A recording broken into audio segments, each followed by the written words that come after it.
Okay, so I just jumped ahead a little bit, and here's the guy all rendered up. Now I'm going to show you a couple tricks here. We're going to bring this into Illustrator again. So one thing I'm going to use is this little magic, what's it called? If you hover over something, it tells you quick selection tool. So if I paint the background, you'll see it's kind of jumping to guess where I want to go, all the like colors. So since I have a white background, it kind of jumped around and figured out that that's all the stuff I wanted to select. That's good. The problem is if I try to hit delete, sorry, I'm zoomed in so much, my tool palette's not showing everything. I'm going to switch the background color to black just to show you the difference. If I hit delete, what that does is it goes to the background color. I actually want to go to transparent. So what I'm going to do, and I don't know why this works, but if you double click on the image, it says all this stuff and you say, yeah, okay. Now that allows me, it unlocks the layer. I don't know why, but now if I hit that, it becomes transparent. So these little checkers are the transparency. So the next step is I want to put a little shadow under him. So Command D will deselect all those marching ants.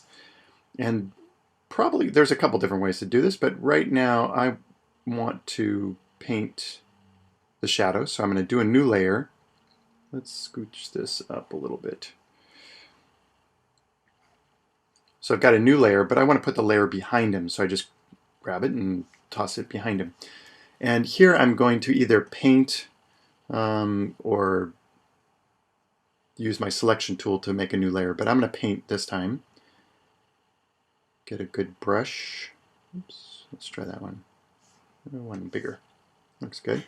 Make sure I've got black selected, which is my, and I'm going to paint on this layer my own shadow, and that's a little too dark, but that's okay. Let's go with that. And you don't ever really want to use the automatic shadow tools for like a character like this, because it'll just flatten him out. It won't make him look like he's actually sitting on the ground. Maybe we'll do a little bit of shadow over here too. So that's too dark, but I can lighten up that layer. So I make sure it's selected, and over here it says opacity, and I can turn my opacity way down on that. And when you're looking at this, it's, for whatever reason, it's hard to see those lighter layers on this checkerboard. So sometimes what I'll do is I'll actually do another layer, which is this one right here with this kind of yin-yang looking symbol. And this I'll choose solid color and choose white. And now I've got to move this down below that layer. And then I can kind of start to see a little bit better what my shadow's looking like, and then I can turn it off and back on. So that's a quick way to just be able to see what's going on. So I can see that my shadow's a little bit artificial. So I'm going to go in and use my lasso tool with a, let's say a 5 radius.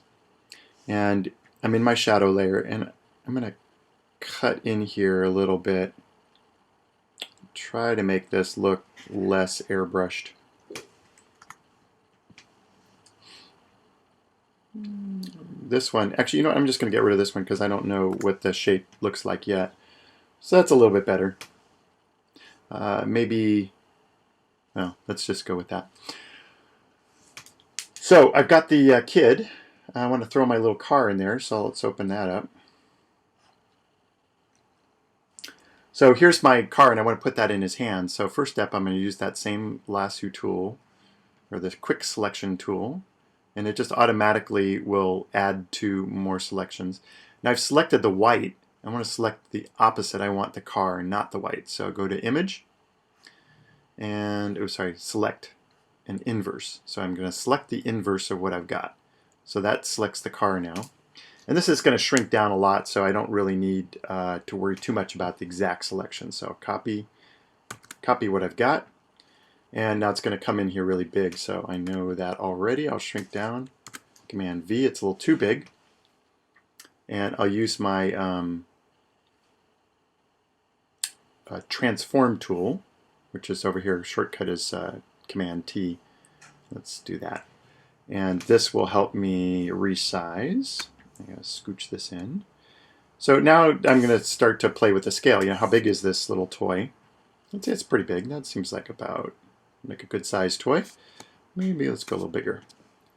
And double click on that. And there it is. So now I want his hand to look like it's a little bit more on top of the car. First, let's move the car down to the right place. And I'm going off the edge of my canvas, so I actually need a little more canvas room. So before I do that, let's shrink out. And I want, actually I can probably just squeak him in there. I want his thumb to kind of look like it's behind that little roll bar thing there. So let's zoom in. I've got my car layer selected, and this, whoops, right over here with this circle thing is the quick mask tool.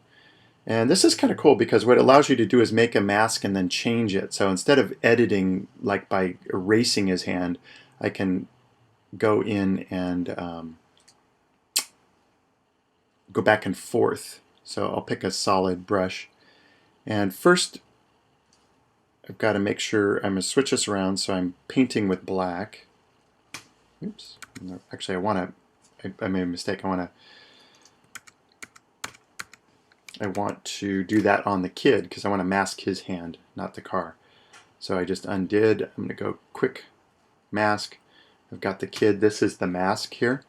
And now you'll see as I start painting with black, I'm actually painting out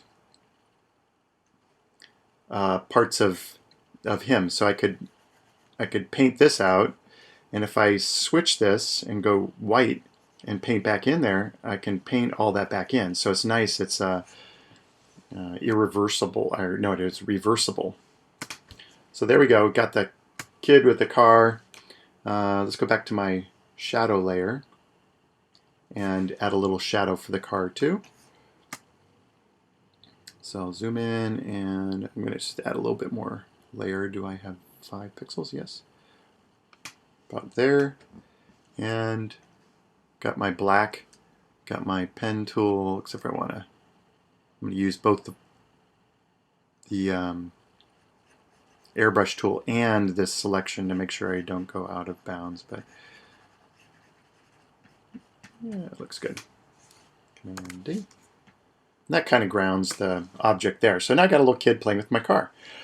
Now if I go back and turn off this layer, this is all transparent background with a transparent shadow, which will be really nice because I can lay that on any color. So let's go ahead and save this. First I'm going to just toss out this background because I don't need it anymore. Oops, didn't do the whole background. Let's toss that out. Just dragged it into the trash. So I've got all these different layers. I want them to actually be all together. So I'm going to take, I could do this a couple different ways, but I'm going to select all 3 of these things. And over here there's a little dialog box. And I want to merge all those layers together. I don't want to flatten it because I want that background to be there, to be invisible. So I've got this. There's one other thing I'm going to do is I'm going to zoom in and paint a little bit more in his hand, because I'm going to make it clear that he's holding on to this thing. You can also use the bracket key. If you bracket one way, see how the brush is going down in size, bracket the other way, it goes up in size. So it's a quick way to change your brush size. So maybe we'll even add a little bit of his fingers in there. And there's something going on there. It's a little unclear. Get a little shading, kind of look like it's on top there. He's squishing the guy's head, but well, whatever. So now it looks good.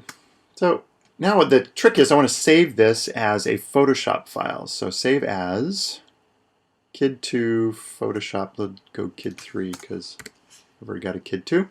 And I'm going to save it to my desktop. The format I want to leave as a Photoshop file. If you save it as a JPEG, it'll flatten it. Let's do both of those and we'll see the difference.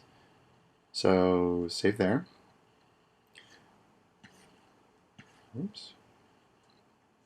And let's save it again. We'll say Kid 4. This will be a JPEG. So instead of Photoshop, we'll go to JPEG and save that. And you see it automatically previews this as a flattened out image, meaning there's not a transparent background. So in JPEG, what you typically want is a good maximum quality. Baseline standard, just leave that. Preview's fine. Yep, it's all good. And then it goes back to the transparent because that was just showing me preview. So I'm done here. I'm going to quit Photoshop.